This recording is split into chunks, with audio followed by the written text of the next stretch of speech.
Hey, what's up, good people, and welcome back to Big Old Belt Media today for a review, as we're going to be reviewing episode 1 of the new series Hip Hop Homicide, brought to you by executive producer Curtis 50 Cent Jackson and Mona Scott.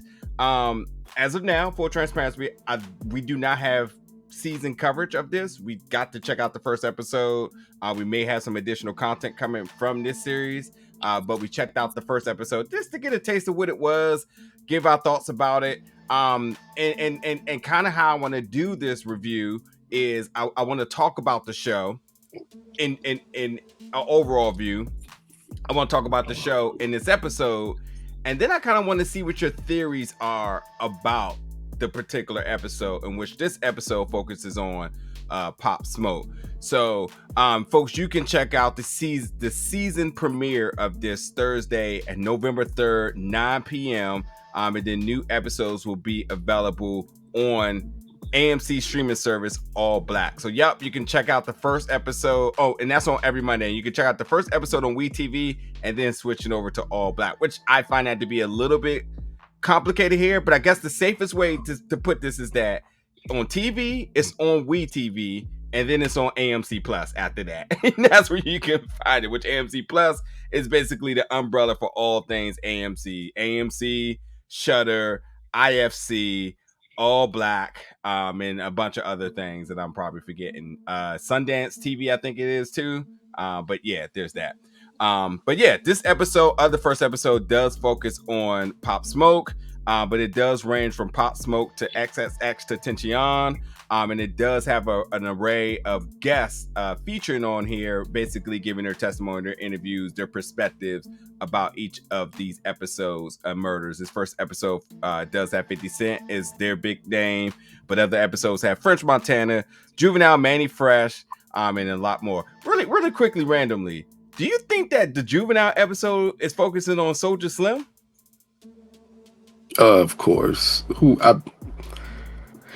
There's literally no one else to focus on and even bring up Juvenile's name but Soulja Slim. That's how I was like, who? I was like, who? And like, if you look at the trailer, like Juvenile is definitely very passionate about who he's talking about. So it's like, either he's speaking down about this generation and the things that they're doing, or they're obviously having more because it's somebody connected to him, which nobody from the Hot Boys or Cash Money had died but Soulja Slim, and that's been years ago. So I mean, hey, this is all black. That's all you got to say. Yeah. All right. So anyway, let's talk about it. Overall, what do you think about the structure of the show and how they're doing this? Well, it comes across as it's hard for me to pinpoint the show that it reminds me of. It is a produced like expose type of show to a worse extent. Worser is not a word. To a worse Definitely extent of a Dateline. Yes. Whenever you see the ones when they be like Tragedy in the Woods and they play that music and stuff, and then it felt a little like that. I'm guessing that's the angle they want to go with here, of it being, it comes across, even though at the beginning they say we're not here to investigate it, it definitely comes across like you're trying to investigate what was going on here. It was weird in the way that they attempted to set up that, but the feel of the show is of a lower budgeted version of like a Dateline or 2020. One of those shows, if you're ever accustomed to the shows where they're investigating crimes and murders and things of that nature. Yeah. My favorite genre outside of horror is murder mystery, and I consume a lot of the ID channel. So that was a little bit of my interest in wanting to check this out. Obviously, anything 50th Touch, we kind of been covering in terms of content. We had not had plans on wanting to cover this, but we know we got a first episode. We decided we'll check it out. I agree. Two things for me is that if you're watching it the following day streaming, the commercial breaks are telegraphed from a mile away. And yes, as a person who consumed so much of murder mysteries, and there's a clear distinguish of how these shows are built. So like, again, the ID channel, Investigative Discovery, Discovery Plus, you like the shows I watch, I like them to feel like a mini series. I wanted to be feeling streaming wise, and I feel like the pacing, not having to reiterate things you already covered, you know, a little bit of that kind of like throws you out, and it does do that. And I felt like, you know, and a lot of the notes I took in terms of what the show, as you said, is trying to convey is that, you know, they're trying to figure out, you know, the who and why for Pop Smoke, and they're asking questions and trying to get answers, and then obviously they're bringing forth never heard eyewitness and whatnot. So that's their whole thing. But it wasn't so much about solving it. It was just trying to like bring up front more news or more information, more detail, or hell, to stir the pot so just more people get to talking. To the point that was the introductory of how they wanted to do it. But then by the time you get to the end of the episode, it's kind of just like, and I will say this too, I'm jumping the gun a little bit here, but I will say like how I feel like they try to make people come to conclusions and then they just debunked everything at the end.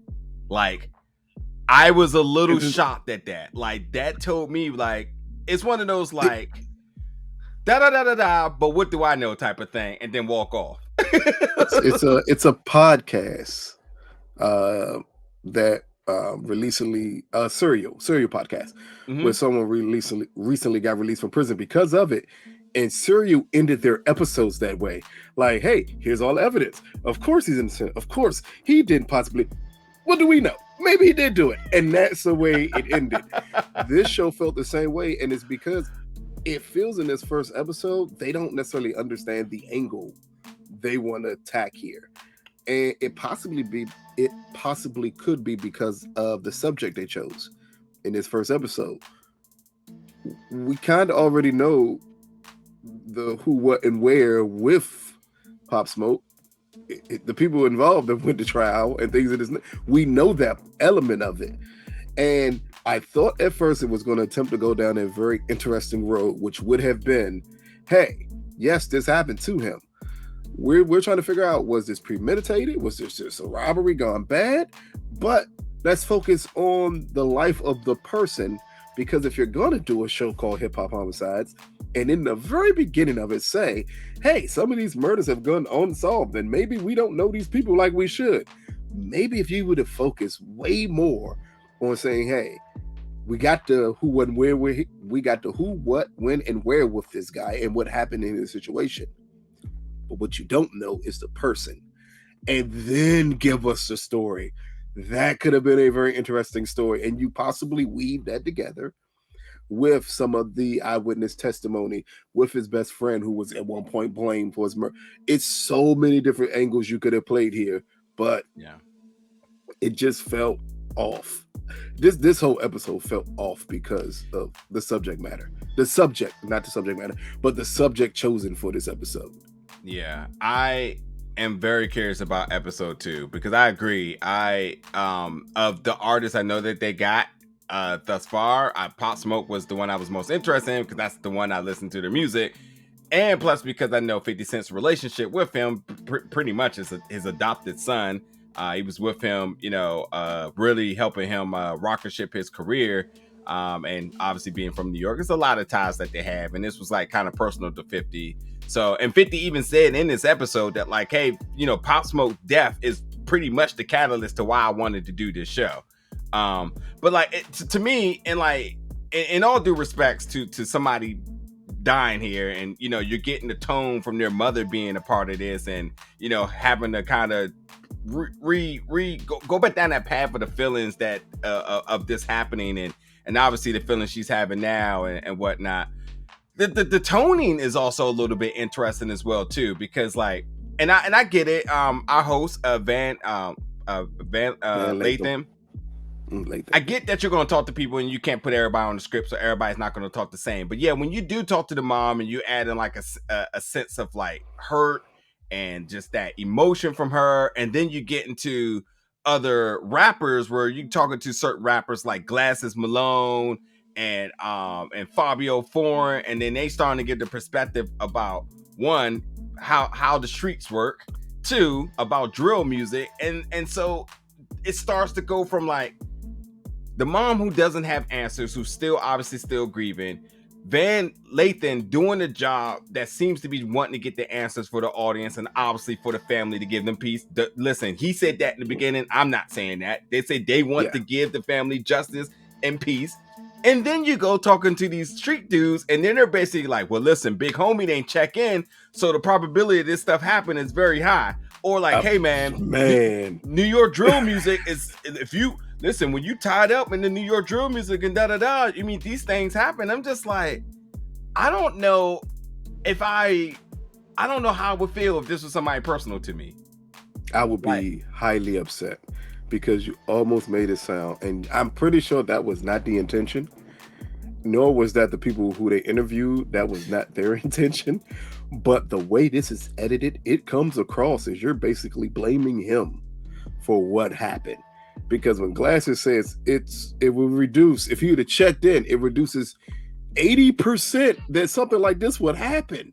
Like, what? Or for him to say he's in a drill scene. You know what drill music is. We know what the gang affiliation with. Even Glasses pointing out, of course I thought he was a Crip. His first video, you got Crips in the video with you. Like it almost like you're pointing the finger at him in a way and saying these are the steps he did that possibly could have led to this situation. But it all's coming after you're having a talk with his mom, like, yeah, because we really do want to get some answers for you. And it's like, did you really? Because it didn't come across that was the purpose here. It came across as you sensationalizing more what happened to him than even painting a full picture, a full story. Because again, we don't need to know the complete outcome because you can look it up on the internet. You clearly already know that element of it. What you wanted to know is the complete picture. Maybe the things that were left out that they didn't want, that because of a trial and everything going on, they couldn't talk about. If you could have got more of that, more of Van doing more like investigation type interviews. Like you had somebody on who don't speak English. You know how difficult that interview was to even watch? Yeah. Because you kind of watching and you be like, well, what's the purpose of it all? But it's just, again, it was a difficult subject. The pacing seemed off. The jumping from one thing to the next. I could even ask, why was Fabio even in this? Besides, because he's a drill artist. Drill music. He's the next one up. That's basically it. Like besides that, but then I would have much rather appreciated you had some young kids talk about what that music represents. He's too big of a person to have that conversation with.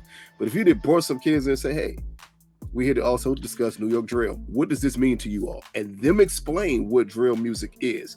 That way you get a clear picture possibly of Pop Smoke's dealings. That's all you needed is clear pictures of the situation, while at the same time not blaming anybody. And unfortunately, it comes across like if he'd have checked in, he'd have been cool. If he wasn't involved in drill music, he'd have been fine. Like it's so many things that it's pointing the finger back at him, and that wasn't at all, I don't think, the angle they wanted to go at. Yeah. I just, again, in these situations and all of murder mysteries, and when there's a parent having to bury their kid, I always sympathize with them. And I feel like if you're going to do a show, obviously you need approval by them. And I feel like the show should definitely cater to their liking. And I cannot imagine a mother saying, listen, and she said some heartfelt stuff. She said that the last time she talked to him, he was over the house and then he was about to roll out and she's like, hey, you're not going to say bye? Then she said he kind of looked at her and hesitated as if like he knew something was going to happen. So like the foreshadowing, and obviously the mother's playing this scenario, this event numerous times in her head over and over and over, wondering what she probably could have said different, how she could have prevented him and stuff like that. I feel like you do the mom justice by not only trying to give out more good and usable information in terms of it, but do give her a sense of peace that she can probably just leave this alone for a while to kind of move forward with how she needs to be grieving instead of rehashing this all over again. And then you're applying more information that now seems to blame him. like, and then telling the mom like, "Hey, we finished the episode," and she see her scene, and obviously she's seeing her emotions, and then the next scene you see somebody else saying, "Well, he went to LA, and if he had checked in, he would still be around." It's the wildest thing. Let me ask a question. Did you find it weird that in talking to his mother, he called him Pop instead of his real name? No. Yeah. Not really. You know why? Because if I'm talking to the mother, and I picked this up from any interview I saw with Afeni Shakur or Valletta Wallace, when they talked about their son, they did not call them by their rap names, because why would I call him by his rap name? Like, Miss Wallace is the countless interviews. Every time she does it, she says, and Christopher. Yeah. And Christopher. It's a way to make it more personal. If you'd have called him by his first name and say, tell me about not Pop, because I felt disconnected the moment he said that to his mom. I'm like, wait a minute, he has an actual name. If you say his name, you can, it's a response. It's a certain amount of emotion that a mom can let down a little bit, because if not, she's gonna hold her guard up because you're calling by his rap name. What angle are you playing here? Instead of saying, hey, tell me about your son. Tell me your fond memory. That's what I wanted more of here. Yeah. And it's not like Van doesn't have the chops to do it. Like, I know from his work, he has to. But again, maybe it's just that. Maybe the subject is bad. Maybe using well-known rappers aren't the best thing. I know what it is. I know what it is. Because they're not trying to relate it's like a documentary or a docuseries or a true crime investigative series. This is literally using that genre to spotlight the hip-hop culture, period. That's all it is. It is a spotlight within the hip-hop culture, which in fact, when you talk about hip-hop, you talk about music, clothing, obviously these high profile deaths, which is just, as they said, since 2022, one person after the next. It's just it's just happening over and over and over, where it's basically like an expectancy within the culture now. And I don't think that you said it earlier, and I don't think no one truly wants to glamorize this, but damn, if this ain't starting to become the DNA of the culture of saying, hey, you do, and somebody said it, matter of fact, in the interview, in the episode, by saying, you got the jury, you got the da-da-da, then, these things happen. People come after you, know? But that's another conversation to have. You have a show called Hip Hop Homicides, and you literally saw the episode of saying, all of these rappers, hip hop artists are getting killed. If these were pop stars and country stars, the world would be up in arms. But how about you focus on why it doesn't happen to those artists? Why is it a sense of need to be real in hip hop and of not leaving certain situations that you should leave? That again, a very interesting conversation to have. I would have from the first episode, I can already see what is going to be my issue with the show. One, you're not going to spend the amount of time necessary to really show the respect needed towards these artists, these people, their families, to make this a worthwhile show. Because I don't think you could do it in an hour. I'm sorry, you just can't. This episode with Pop, it was 40 minutes including commercials, and it felt way too short. Yeah, no, and it's going to feel that way for every rapper here. Every one of them here is going to feel that exact same way. So maybe that's the issue. Maybe again, focus Hip Hop Homicides. How about you focus on the culture of hip hop and why this happens with hip hop artists? That could have been a completely different way to have this show. Yeah, because I think Pop Smoke was definitely on the way, and I don't think they played up enough how great he is. I know 50 definitely gave his sentiments about how he respected him, but I still think that felt a little shortchanged. Even to the point where he was just like, we got the same last name as whatnot, and I thought that tidbit was kind of like out of place. But yes, we all know this, right? But if you really want to build the emotional value of an episode, because that's what investigative shows do. They lay the case. They introduce you to the person.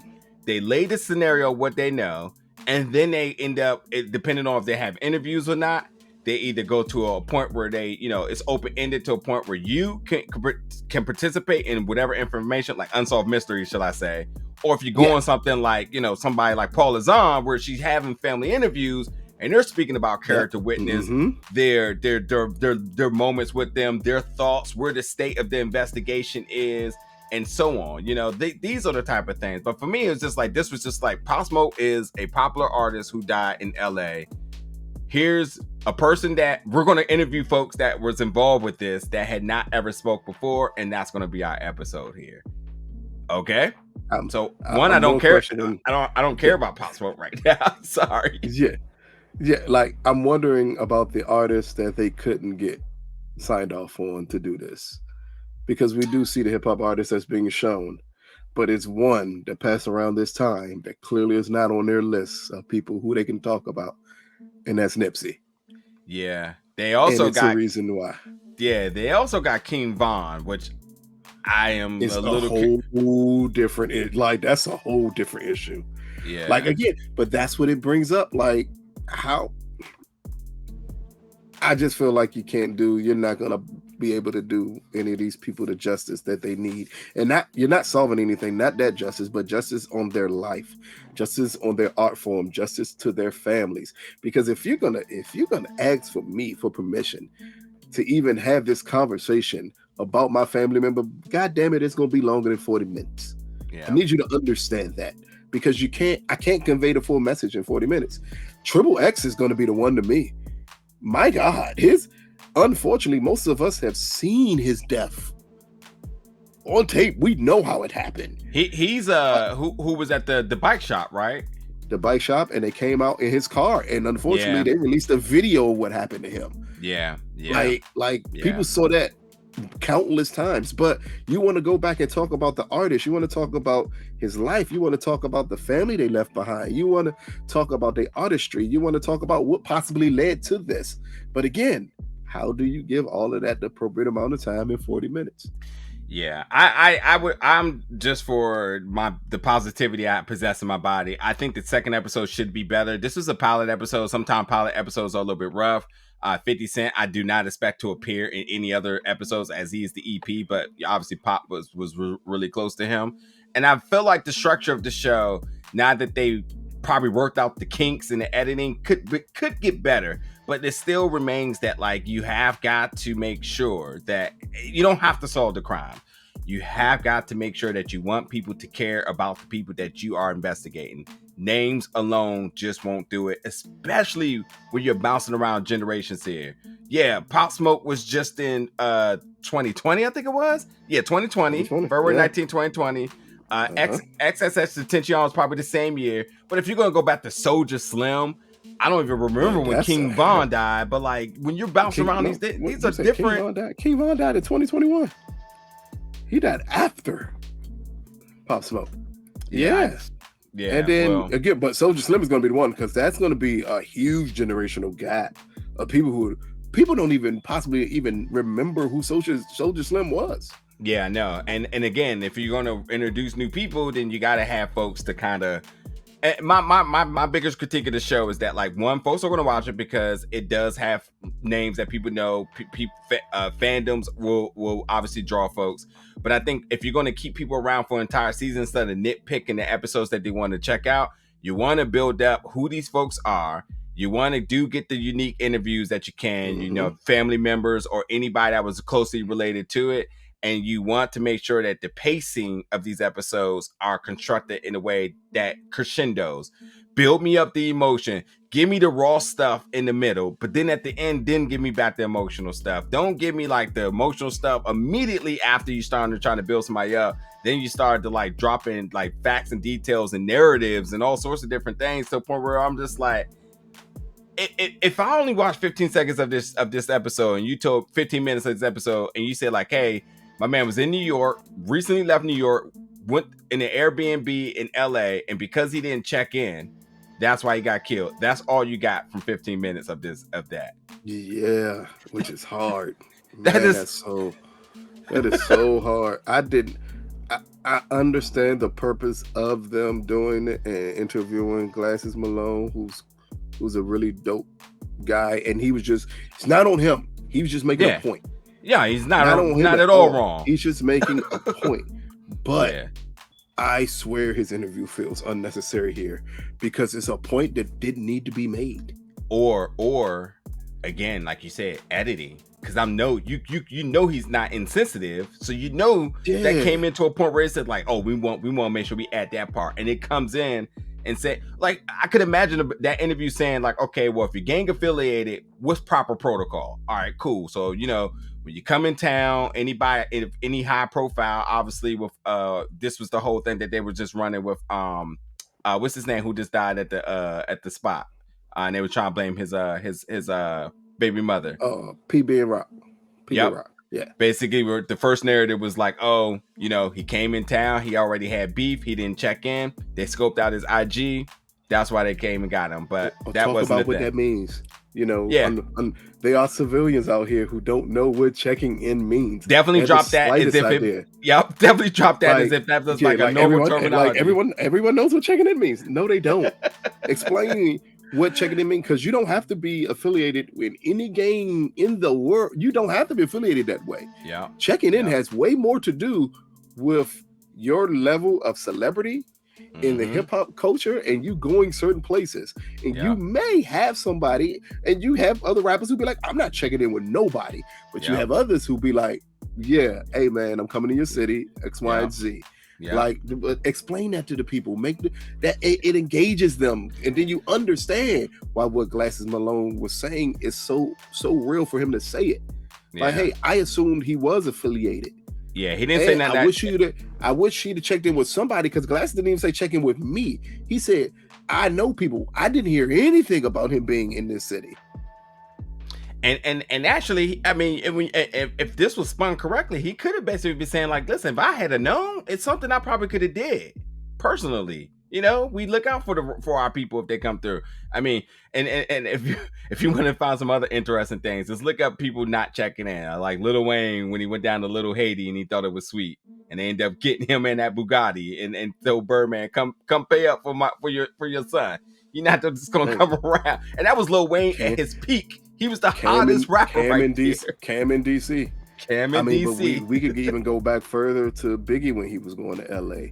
Jay-Z when he went to LA. Like, it's recently Benny the Butcher when he went to Houston. These are things that happen. But if you're not explaining it to the people what exactly that means, I think you're leaving people at a loss, because I know somebody's gonna look at that and be like, oh, that's odd. So he didn't check. What does checking in mean before I fully blame him for everything? Like, no, this is what it means. This is what it means to check in. And you don't have to be gang affiliated to be that way, because maybe Pop wasn't. Maybe he was at one point, but he had moved past that life. Like, it's so many things you could have said to change a narrative, because you painted a very dangerous narrative of him in this story, and I don't think they meant to do it. Yeah, because you painted him as a gang member who didn't feel the need to check in. Yeah, but also really quickly, like you talking about check in, but the other thing they were talking about was that how him and Mike D basically had on their IG, like they had their address, and then they were showing people where they were going, and then that's how people scoped out their location. So technically, when you drop your location, that's technically checking in by folks saying you were checking in where you were at. So like just throwing that terminology out there for somebody who don't know will be so goddamn confused. Like, wait, he did show where he was going. It was on his nah, that's not the check-in that he talking about. Even have that conversation. They kind of briefly brought it up, but didn't focus enough on it. When they said, well, Kim Kardashian did the same thing, but then they breeze right through that. And you're like, oh my God, it's literally a story there to be told about being careful about dropping your location. But they're young kids also. Bring that up. Like, Pop was 23. He's a kid. He's a baby. He wouldn't have thought about all of this stuff. And another angle to play. And way before his time, because like, in our prime, when MySpace and everything was getting popping, let's not forget about the whole Hollywood Hills thing, where those people were going in there scoping out people's locations just by Googling. Googling. Where does Paris Hilton live at? Oh, okay, cool. We'll go get her. So, it happens all the time.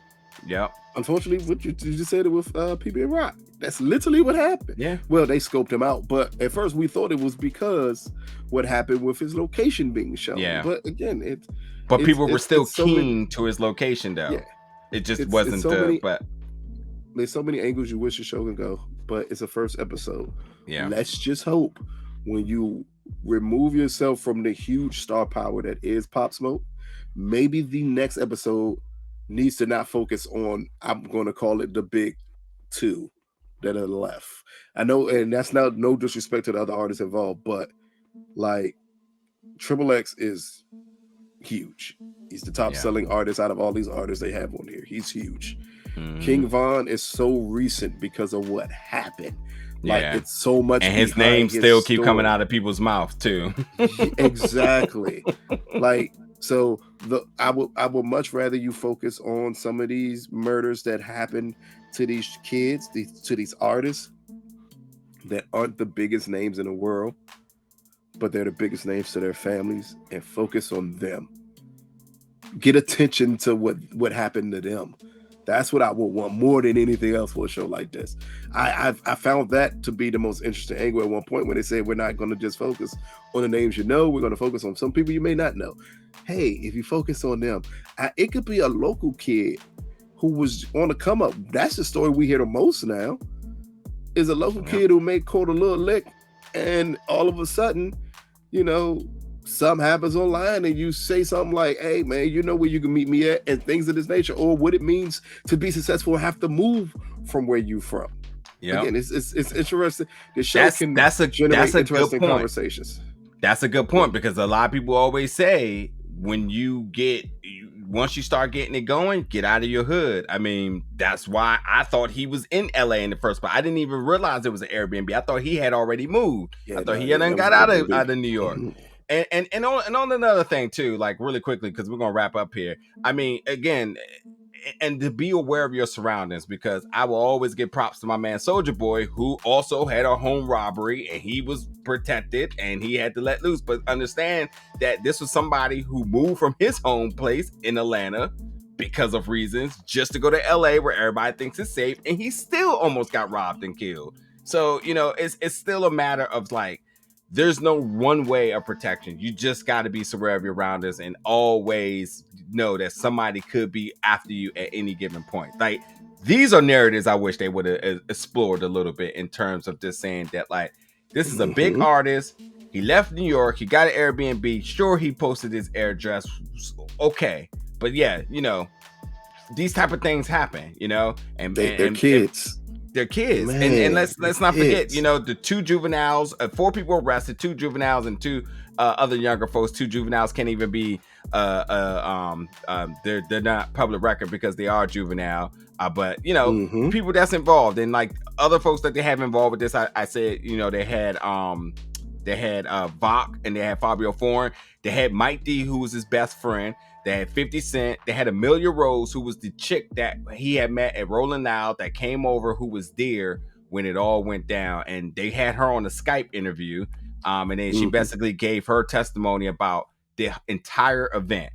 So Amelia Rose and Mike D both were getting social media blame, which was another feature in this, that they highlighted how social media can be a part in this. Not social media in terms of an investigation thing, but how social media can be the judge, jury, and executioner for whatever reason. Which we just saw recently again. Yeah, so right. Yep, that's all it takes. But Amelia Rose, this was her first time doing an interview. Mike D did not want to do an interview, except he wanted to talk to 50 Cent first. He flaked on the first interview, then they allowed him, and then he did the second interview, and then they also followed back up with him for a third interview, with a third time for the second interview. So, you know, for all these different things happen, I'm not going to get too much into detail. You all can kind of, you know, go through it and kind of make your determination of what you think. But it was interesting that they had Amelia Rose, who did not speak the best of English, but it probably could have aided us a lot better with probably some subtitles. I don't know if it's because of our screener we didn't get that, but that would have helped, because she definitely was detailing a lot of things where her blame was towards Mike D, and said Mike D was there, which they said Mike D was in the house while all this happened, but he was asleep. And she was there. Her and Pop Smoke got pulled into a room.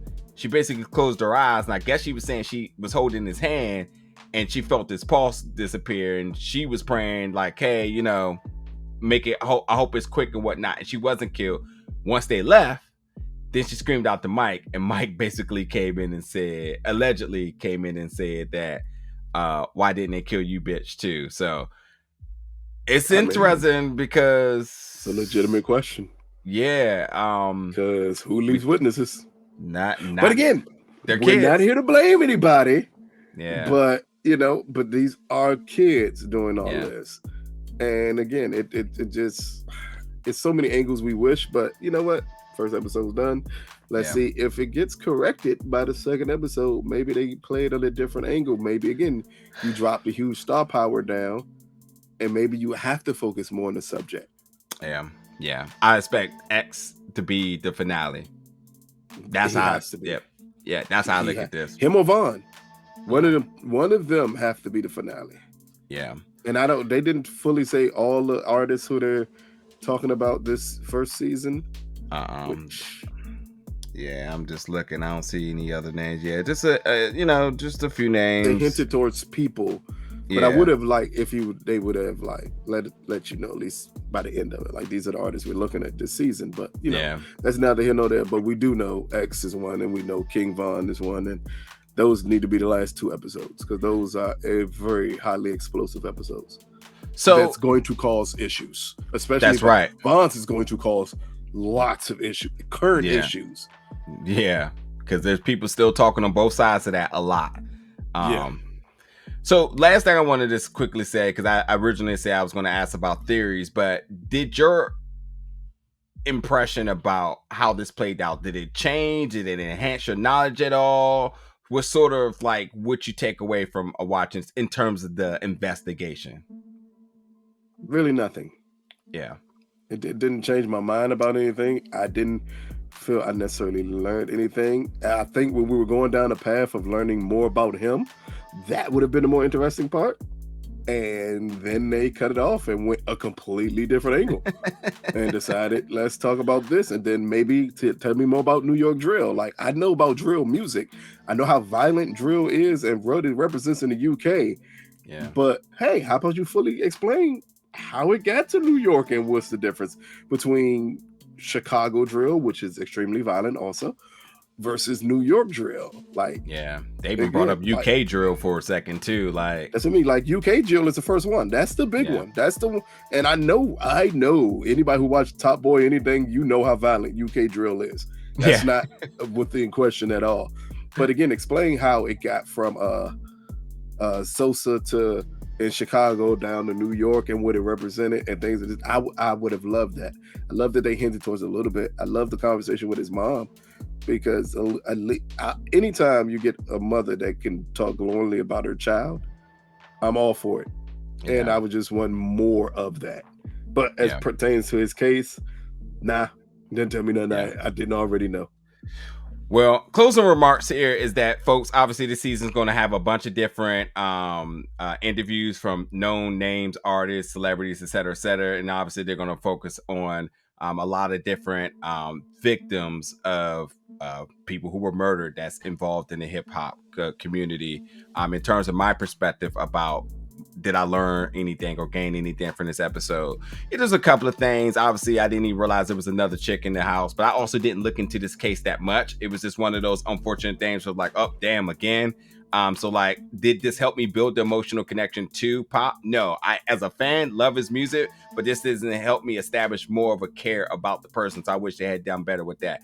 But now watching it, knowing about Amelia Rose, knowing about his best friend Mike D, knowing about them kind of going at it and social media involvement, it does start to make you think certain things. But why should I draw a conclusion when you get to the end of the episode and they're just like, so Zillow played this part, and Corey Walker's actually the person we're caring about right now, and Mike D just happened to be an unfortunate person in this. He lost a friend, and we should just leave it at that. And then Amelia, she's just really going through things right now, and then that's that. So like, every bit of theories that I wanted to have, they kind of went away with, which is annoying, because murder mystery podcasts and series are so popular, and that's all they do is try to build the suspense to drive theories and speculation for them to kind of leave you off on a cliffhanger of saying, like, what do you think?